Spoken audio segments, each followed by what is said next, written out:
Okay, so this is part 2 of part 1 cardiology. There will be part 3 and maybe part 4 as well, based on how detailed I'm gonna go. And the topic, the first one is Wolff-Parkinson-White syndrome. Okay, Wolff-Parkinson-White syndrome is a condition where the patient has an accessory conduction pathway that is called bundle of Kent. So apart from the SA node to AV node, the patient will also have another thing going, which is called bundle of Kent. Not from SA node to AV node. It bypasses the AV node and directly goes to the ventricles. The causes are congenital and rarely genetic, PRKAG2 gene, and sometimes it is associated with Epstein's anomaly as well. It is a congenital tricuspid valve defect. The effects are tachyarrhythmias due to bundle of Kent, atrial fibrillation. Why? Because there are more impulses other than the impulses SA node is sending to the AV node, maybe. And ventricular fibrillation, cardiac arrest, sudden death. So these are the three key effects of Wolff-Parkinson-White syndrome. And the treatment would be procainamide. It slows accessory pathway. Procainamide slows accessory pathway. Sometimes ibutilide is also, if not for procainamide, ibutilide is also used. And the long-term treatment would be eliminating accessory pathway by radiofrequency ablation, which cures the condition in 90% of the patients. If the radiofrequency ablation is not being able to done, then arrhythmias are treated with flecainide and propafenone under supervision only. So if radiofrequency ablation is not done, the other treatment would be flecainide or propafenone only under supervision. And AV node blockers are contraindicated, because if you block the AV node, then the bundle of Kent is going to take over and it is going to be arrhythmia chaos all over. So that is Wolff-Parkinson-White syndrome. The thing I want to remember here is the mutation, which gene mutation? PRKAG2. Okay, so the next one is the mechanical complications of acute MI. I studied the mechanical complications of acute MI. There are 5 of them I studied. The first one is right ventricular failure, papillary muscle rupture, the second one. Third is interventricular septum rupture. Fourth is free wall rupture. And fifth is left ventricular aneurysms.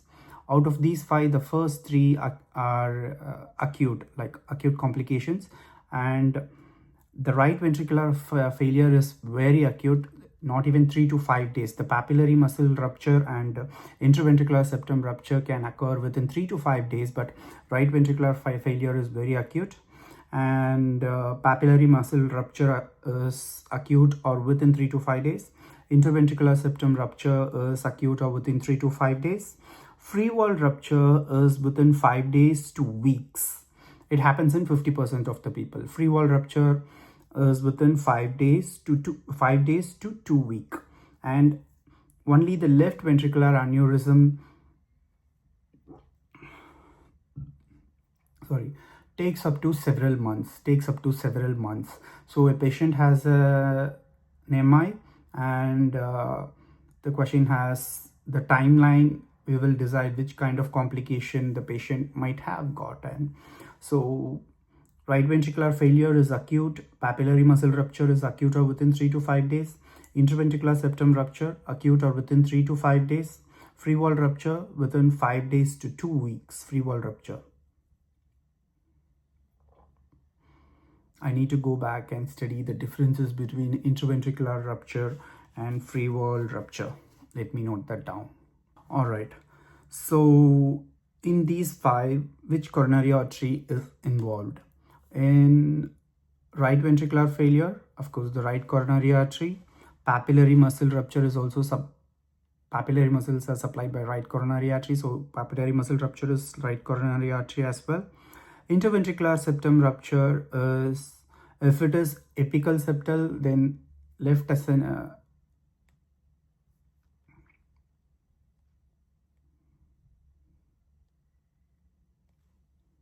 I just got confused a bit there.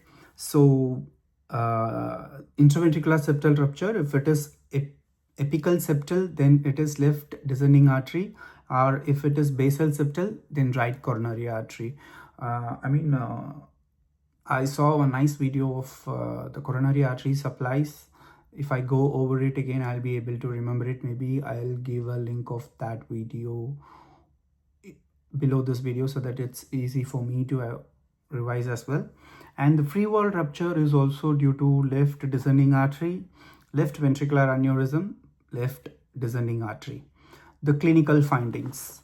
So right ventricular failure is acute and it is by right coronary artery, and the clinical findings are hypotension, clear lungs, and Kussmaul sign. What is Kussmaul sign is that the jugular venous pressure rises or fails to fall down. The echo findings of right ventricular failure is, guess what? Hypokinetic right ventricle. And papillary muscle rupture clinical findings are severe pulmonary edema, new holosystolic murmur, and the echo findings would be severe mitral regurgitation with flail leaflet. So if the papillary muscles are ruptured, which are the one connecting the valves to the heart, and they are ruptured, the valves are not functioning very well, so more blood into the, while it contracts, more blood into the pulmonary artery, then it goes to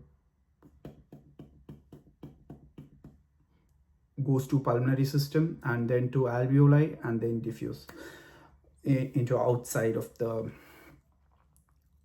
system. Yeah. So you also find a new holosystolic murmur here, and the echo findings, severe mitral regurgitation with flail leaflet.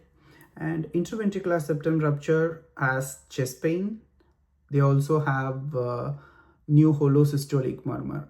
Just think why they both have new holosystolic murmur. The leaflet, the valves are not closing properly. So throughout both, when the valves close and the valves open, there is going to be some kind of regurgitation or something going on, which causes the holosystolic murmur.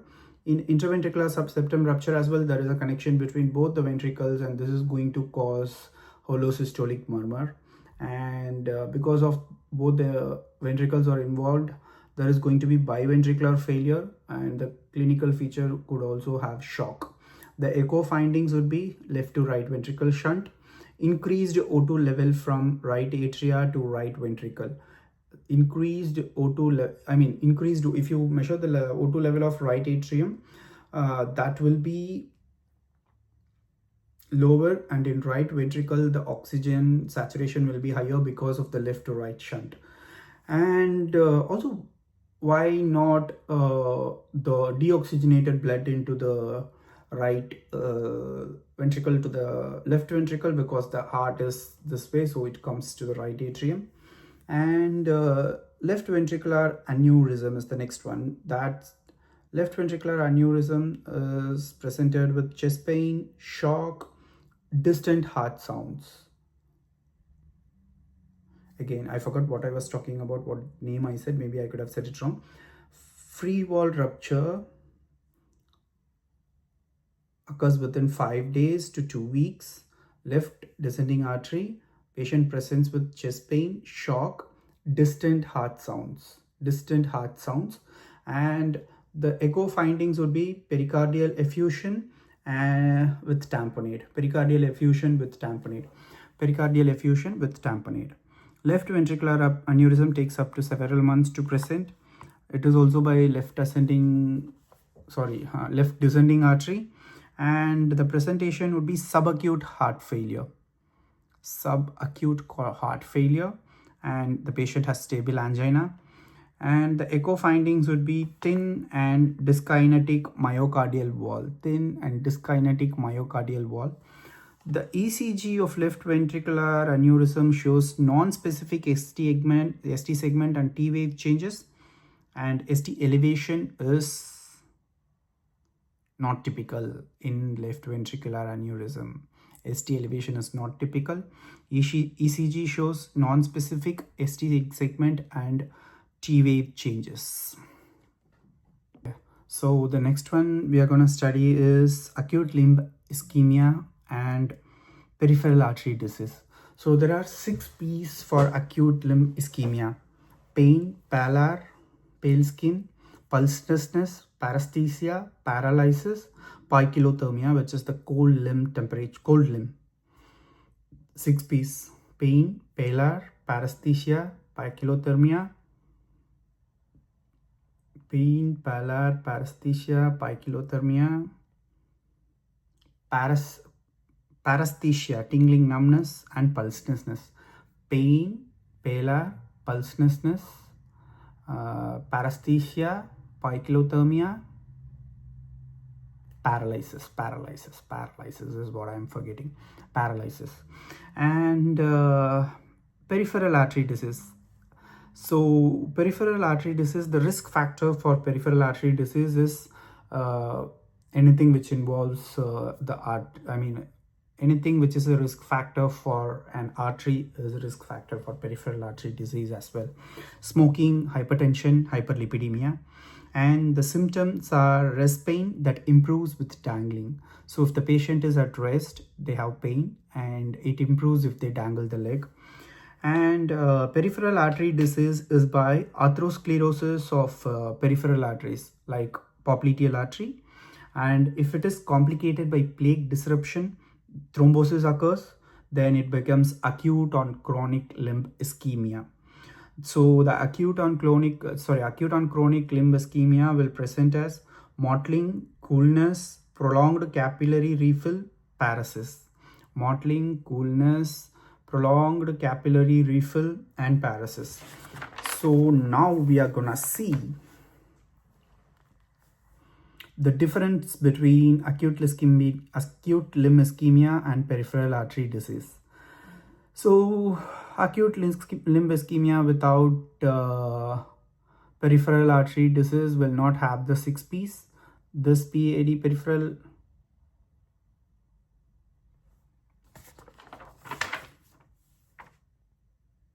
I think I have got the name wrong here. I need to go. Yeah, so peripheral artery, let me change it right now. No, I actually got it right. I just got confused. So acute limb ischemia without peripheral artery disease will not have the 6 P's. Peripheral artery disease, oh fuck. No. Acute limb ischemia without peripheral artery disease has 6 P's. Peripheral artery disease will not have the 6 P's. And if there is no peripheral artery disease and it's just acute limb ischemia, you can sense the pulses, which was also covered in 6 P's. And here in peripheral artery disease, the pulses are diminished, but still you can diminished pulses. I don't know what I'm saying is right or wrong. I'll just go over it again. In acute limb ischemia without PAD, there is 6 P's, normal pulse in both feet, and in peripheral artery disease, lack of 6 P's and diminished pulses in both feet. And why this lack of 6 P's happens in peripheral artery disease is that because of collateral circulation formed by atherosclerosis. So the etiology of acute limb ischemia without PAD, what causes it is cardiac atrial embolus. Example, atrial fibrillation, left ventricle thrombus, infective endocarditis, atrial thrombosis, and iatrogenic due to the risk factors, or blunt trauma. So the management here is anticoagulation, example heparin, Thrombolysis versus surgery. Anticoagulants, heparin, thrombolysis, which is surgery, but treatment for both of it is same. So the next topic is extra gallop sounds. The extra gallop sounds are S3 and S4. So S3 happens just after S2 and S4 happens just before S1. So if it is S3, I don't know if you can hear me tapping. This is S3 and S4 would be, so S3 is ta ta ta and S4 is ta da ta. And why S3? S3 can be seen in heart failure with reduced ejection fraction, high output states like thyrotoxicosis, and mitral or aortic regurgitation. So this S3 happens because of the reverberant sound. So like in an enlarged LV, in an enlarged left ventricle cavity during passive filling. The valve should be closed completely, but in enlarged left ventricle, there is even after the valves are closed, there is passive filling, which causes this S3 after S2.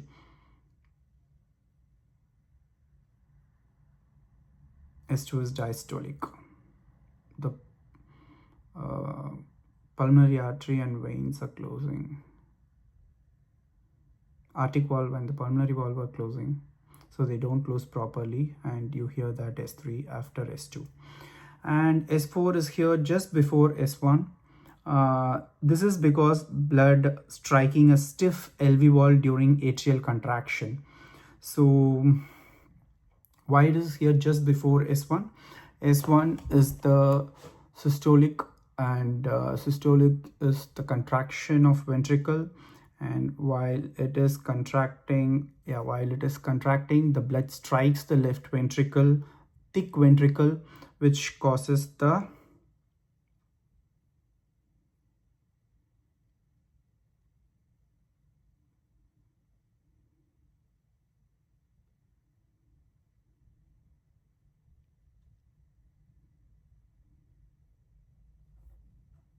so it is here just before S1. Why? Because it's a systole. The ventricles are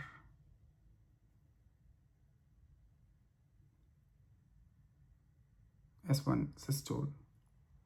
Now my confusion got cleared that it's not just during the systole, it's during the end diastole and just before the systole. So here is when the atria starts to contracting and the blood is passively going into the ventricle, and when it strikes a stiff LV wall, instead of it is going into systole, this causes the S4. Hope I'm clear. Maybe when I watch the video back, I guess I'm very clear about this. And the S4 sound is due to concentric LV hypertrophy and restrictive cardiomyopathy, acute MI. In young patients, it's due to chronic hypertension. Which one? The concentric left ventricle hypertrophy is due to chronic hypertension. S3, S4. So S3, yeah, that's what, when I started studying cardiology, everyone has everything. It's just about the minute timing. So I just got confused that if it's during systole, how is that possible? But then it's during end systole and just at the start of in diastole and just at the start of systole, which makes sense now. And the other sounds, heart sounds, aortic regurgitation. Aortic regurgitation, like in ascending aorta aneurysm, causes descendo-early diastolic murmur. So during the diastole, the ventricle is relaxing, and then the aortic while it is getting blood from the atrium, the aortic regurgitation also happens, which causes the diastolic murmur descendo early. Okay, and then it is best heard in right upper sternal border. Anyway, so the right upper sternal border is where the aortic valves are, so not exactly there, but you can hear the murmurs of that there, and it is heard in right upper sternal border. I think I'm saying it like I'm saying it to a child because I'm saying it to myself. This is how I want to remember. I'm just giving the clarification if anyone else happens to see the video. And mitral valve prolapse. What sound does it cause? Mitral valve prolapse. What does mitral valve? It is the S1. It closes, and if it prolapses, then you hear a mid-systolic click followed by late systolic murmur. And the pericardial, the mitral valve prolapse is best heard at apex. Yeah, it is positioned lower than those two valves, so it is for best heard at apex. And pericardial effusion, we studied earlier, the friction rub is very much of an obvious clue for pericarditis, and it gets better with the patient leaning forward.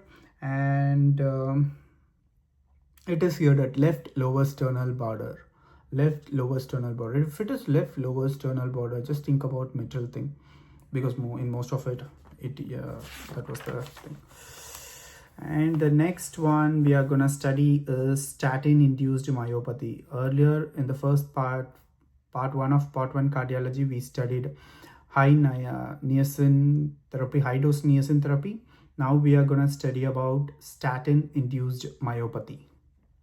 Quick recap about high niacin, that has symptoms similar to anaphylaxis, the flush and the pruritus, which is caused by the prostaglandins and histamines, and giving aspirin 30 minutes before the niacin will settle those symptoms down.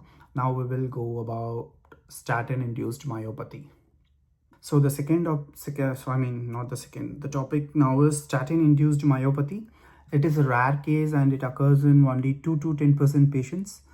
So how does this myopathy is caused? Statins inhibit HMG-CoA reductase, which it's a rate limiting statins inhibit HMG-CoA reductase. It is a rate limiting enzyme in the intracellular biosynthesis of cholesterol, but it just not just produces cholesterol, it also produces one another thing called Q10 ubiquinone, which is essential for ATP production in muscle cells. This is how it produces statin induced myopathy. And the features are symmetrical proximal muscle weakness and tenderness, and significant myositis with increased creatinine kinase, but it is not very common. Significant myositis with increased creatinine kinase, but it is not very common. Also, I just have wrote down this inhibition of HMG-CoA reductase cycle, the biochemistry. Let me just go over it quickly. So it inhibits HMG-CoA reductase. Statins inhibit HMG-CoA reductase. Then that decreases hepatic cholesterol. Decreasing hepatic cholesterol activates cellular signals and increase LDL receptors on liver cell membranes. This LDL receptors remove circulating LDL and deliver it to cell to be digested. That decreases serum LDL with minimal change in the liver LDL. Minority of patients here also develop hepatic dysfunction as a result.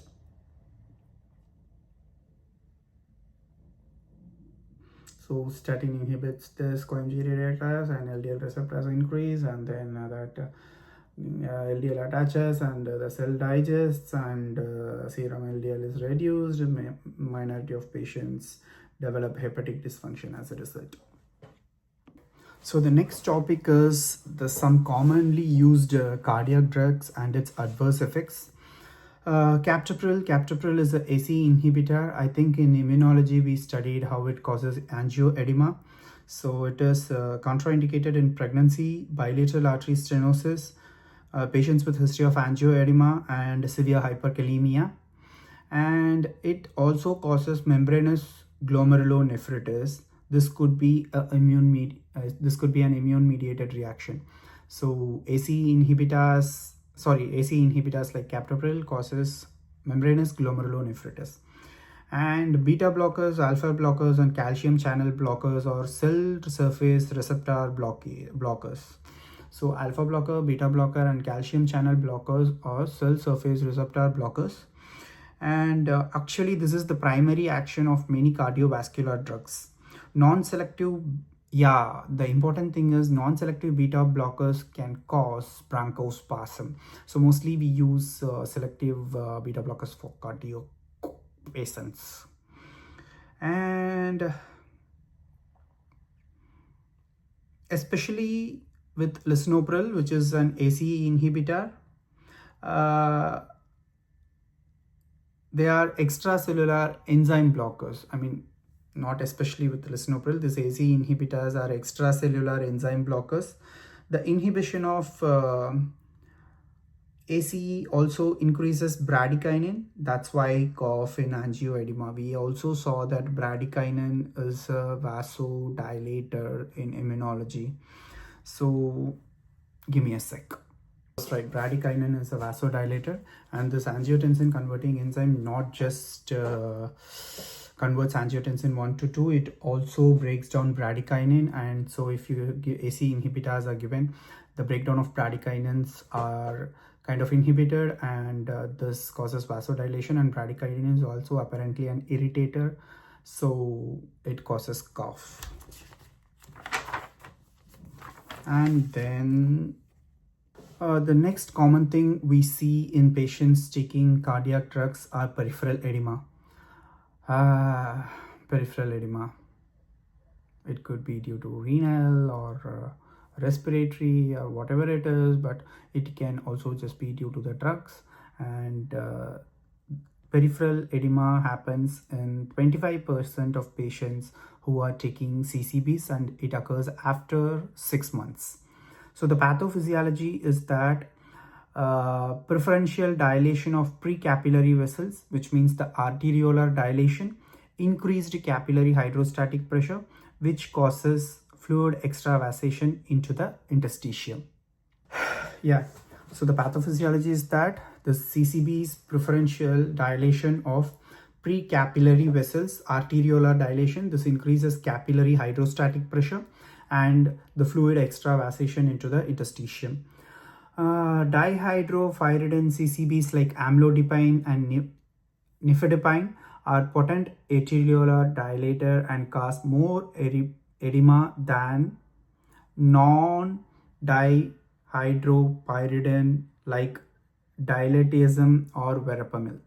So dihydropyridine cardiac channel blockers like amlodipine and nifedipine are potent arteriolar dilators and cause more peripheral edema than non-DHP calcium channel blockers like dilatiazem and verapamil.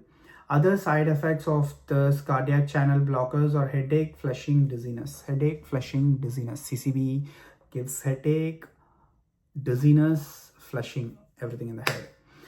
And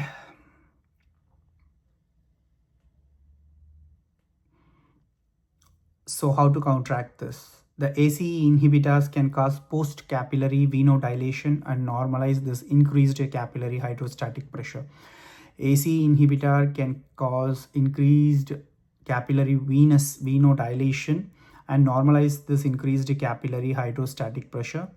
Combination of ACB and CCB decrease the risk of CCB associated peripheral edema. Just like how aspirin is given 30 minutes before niacin, combination of ACE inhibitor and CCB decreases the possibility of or decreases the occurrence of associated peripheral edema. Hydrochlorothiazide, it's a hypertensive drug, and its side effects are electrolyte imbalance, decreased sodium, decreased potassium, renal failure, hyperuricemia, precipitate acute gout. Hydrochlorothiazide actually precipitate acute gout, and hydrochlorothiazide also increases glucose and cholesterol. So this guy hydrochlorothiazide causes electrolyte imbalance, renal failure, hyperuricemia, precipitate acute gout, increases glucose, increases cholesterol.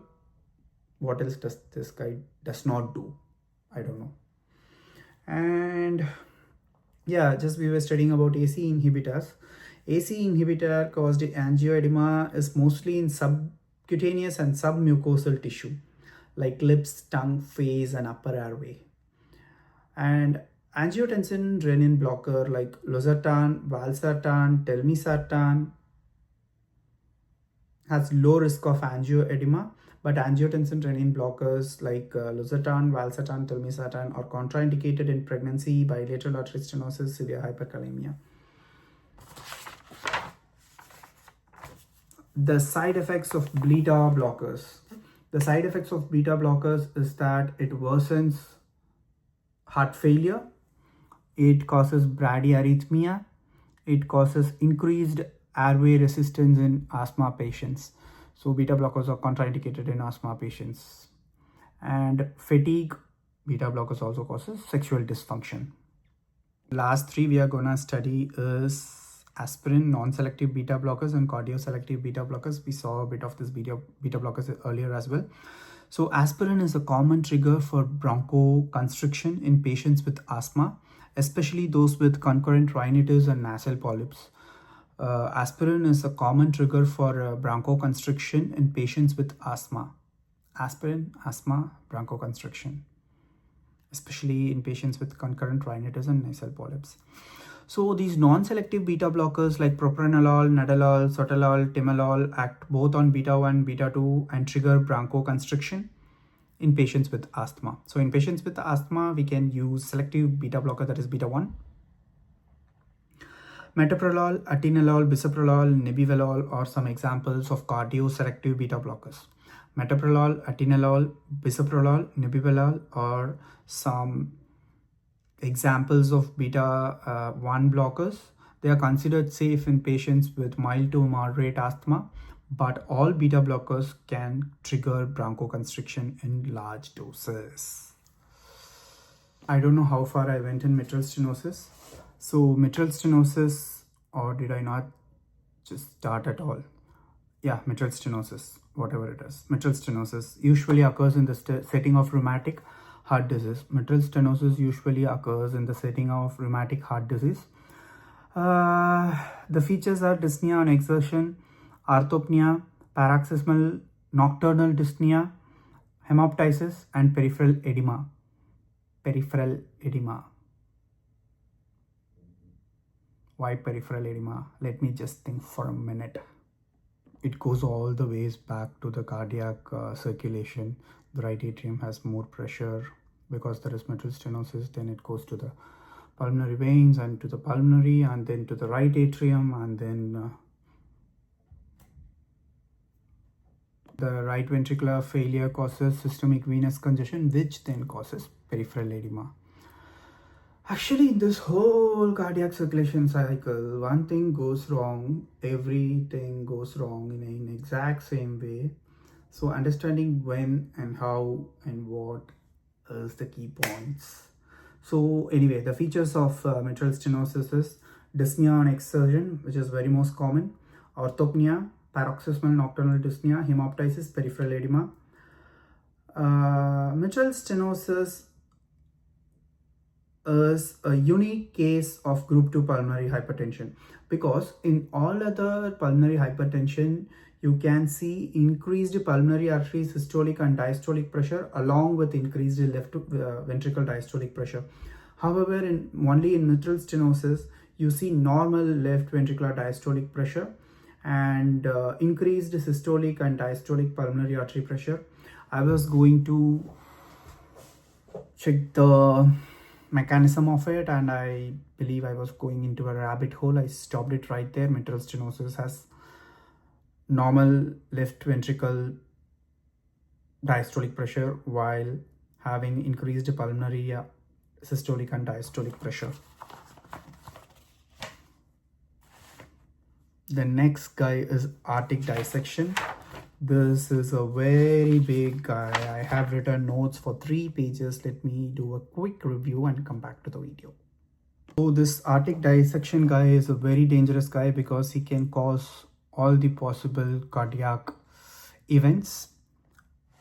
So if it is type A is involving ascending aorta, it's a surgical emergency.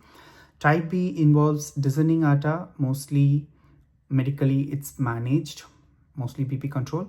So the aortic dissection can cause stroke because of carotid artery, acute aortic regurgitation because of where the dissection is in the aortic root or valve, and it causes Horner syndrome.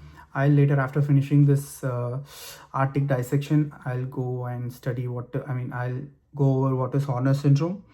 And MI, myocardial infarction because of involvement of coronary artery ostia, and pericardial effusion, tamponade, hemothorax in the pleural cavity, renal injury, renal arteries, and abdominal pain because of mesenteric arteries, lower extremity paraplegia because of spinal arteries. So this is the person who's at the first line taking blood to anywhere, and he can cause every single cardiac event. And they usually have sudden onset chest pain and back pain. And they also have history of severe uncontrolled hypertension.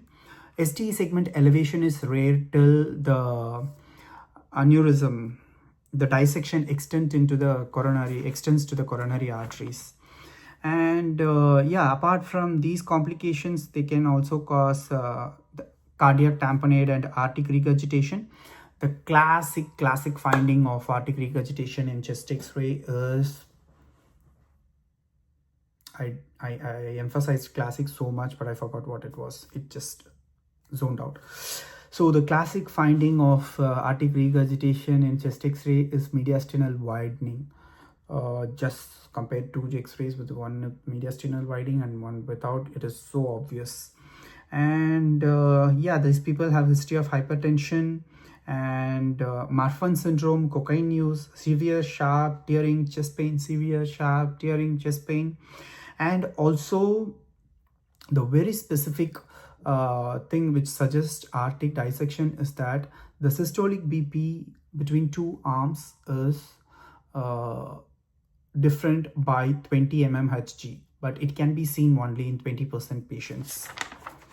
And the investigation of choice for aortic dissection is CT angio best if the patient is hemodynamically stable. Then if not, MR angio. It is time consuming. Also, it is contraindicated in patients with CKD because of the gadolinium containing contrast agents. Transphageal echo is the very excellent investigation of choice for aortic dissection because it has excellent sensitivity and specificity for aortic dissection. And transthoracic echo cannot visualize aorta so well, so it's not used. And now about Marfan syndrome and Horner syndrome. So Marfan syndrome is an autosomal dominant disorder. It is due to fibrillin 1 gene mutation.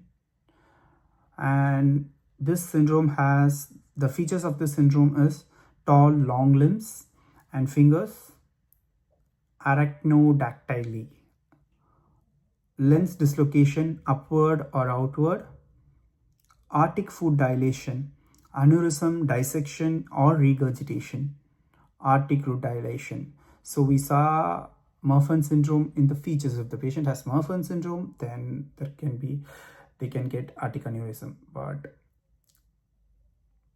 aortic aneurysm causes Horner syndrome. And mitral valve prolapse, hyperflexible joints and scoliosis. So even I have hyperflexible joints, but I don't think I have Marfan syndrome. And my joints are also very my joints are very hyper flexible. I don't have scoliosis. I don't think I have mitral valve prolapse. I tried it multiple times, but I do have tall, long limbs and fingers. Maybe I have a part of this gene mutation, Marfan syndrome. Kidding. Lens dislocation, upward, outward. Aortic root dilation, which can cause aneurysm, dissection, regurgitation. Harner syndrome. The classic triad of Harner syndrome is ptosis, meiosis, and hydrosis. What is ptosis? Drooping eyelid. Decreased superior tarsal muscle tone. Decreased superior tarsal muscle tone. Drooping eyelid. Meiosis, constricted pupil. Anhidrosis, decreased sweating on affected side. Causes: Pancoast tumor in the lung apex. Pancoast tumor in the lung apex. Carotid artery dissection, of course. Brainstem or spinal cord dissection. That is the end of aortic dissection for now. So the next one we are going to see is Beck's triad. Beck's triad is diagnosis of cardiac tamponade. I know all the topics are very random because, as I told you, I was just taking notes from the questions I'm studying. So these are all so random. After aortic dissection, we are studying about the cardiac tamponade and the Beck's triad. What are the three things in the Beck's triad? Hypotension, dilated neck veins, muffled heart sound. With hemodynamic instability or cardiogenic shock. Hypotension, dilated neck veins, muffled heart sound. Hypotension, dilated neck veins, and muffled heart sound with hemodynamic. Anyway, these three explains the hemodynamic instability and the cardiac shock, and they require emergency pericardiocentesis. I have also noted down this Frank-Starling law. Increased stretch means increased volume. This is how the heart compensates in the initial stage of heart failure. Frank-Starling law. It's called Frank-Starling law. Okay. And the next one is aortic regurgitation. So why I have noted down Frank-Starling law is because we are going to study aortic regurgitation next, and it involves a bit of Frank-Starling law. So there is a left in aortic regurgitation, both in aortic regurgitation and also in left ventricle systolic dysfunction because of ischemia or cardiomyopathy, there is left ventricle volume overload. I need to give myself a second to picturize this. The aortic regurgitation, yes, left ventricular overload. And what is the first thing? Left ventricle systolic dysfunction. Left ventricle systolic dysfunction from atria to the ventricle. Both increases ventricle overload, left ventricle volume overload. So by Frank-Starling law, increased stretch, increased volume. Initially, heart maintains the cardiac output, and there is chronic volume overload. There is chronic volume overload, and that causes eccentric hypertrophic ventricle. You can just Google the picture of it, the eccentric hypertrophic ventricle, and this increases stroke volume, maintains at the expense of increased wall stress. So far they have been dealing it with themselves, so they are asymptomatic. And when the patient becomes symptomatic is when there is overwhelming wall stress, and then they cannot take it anymore. Done is done. So the left ventricle enlargement and contractile dysfunction happens. This becomes decompensated heart failure, and patient becomes symptomatic. This is how left ventricle dysfunction and aortic regurgitation causes heart failure. So that's all for this video. And also I figured out a way to pause the video while I'm recording and then resume recording again. It was right here in the right corner, but I did not notice it earlier. So in the previous videos, while I was referencing something, while I was checking some doubts in ChatGPT, I had myself, if I'm watching this video or who are watching this video, on pause. But I think I have covered more things in this video than the previous videos. And also I'll be making part 3 of part 1 cardiology, if it fits into this 45 minutes thing, or else there will be a part 4 too. And hope we all pass the exam. Thank you.